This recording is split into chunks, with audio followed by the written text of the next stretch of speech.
उसका नाम रोज था और उसकी फैमिली बहुत प्यार से रहती थी जब तक कि उस लड़की का 13वां बर्थडे ना आया।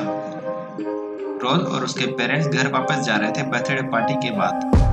बहुत रात हो चुकी थी और रोज मजाक मस्ती कर रही थी अपने पेरेंट्स के साथ। इसी मजाक मस्ती में उसके फादर को पता नहीं चला और वो जाके एक ट्रक में टकरा गए।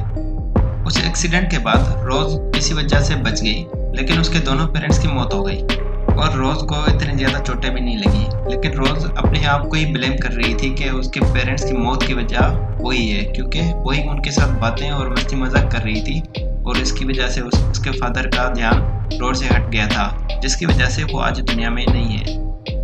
रोज को यतीम खाने में ले जाया गया और वो खामोश रहती थी और किसी से बात भी नहीं करती थी। वो हर संडे को जाती थी अपने पेरेंट्स की कब्र पर। उस यतीम खाने में रोज की खामोशी की वजह से कुछ बच्चे उससे डरते थे और कुछ लोग उसे तंग भी करते थे, लेकिन उनमें कुछ लड़कों का ग्रुप था जो रोज को बहुत तंग करता था और वो उसका पीछा करते थे कब्रिस्तान की तरफ हर संडे को। वो उसे तंग भी करते थे और मारते भी थे।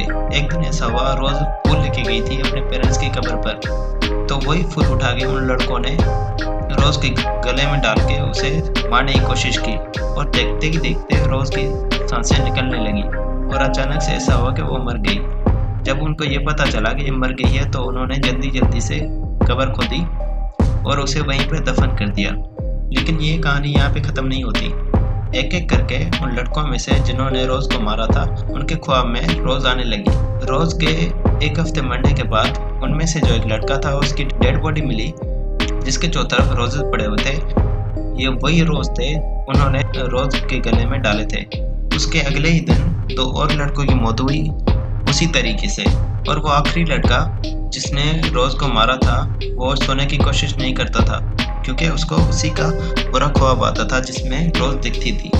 तो अचानक से उसे नींद आ गई और वो उसके ख्वाब में आई एक वाइट ड्रेस में जिसके ऊपर खून के धब्बे थे और उसके हाथ में रोजेस थे।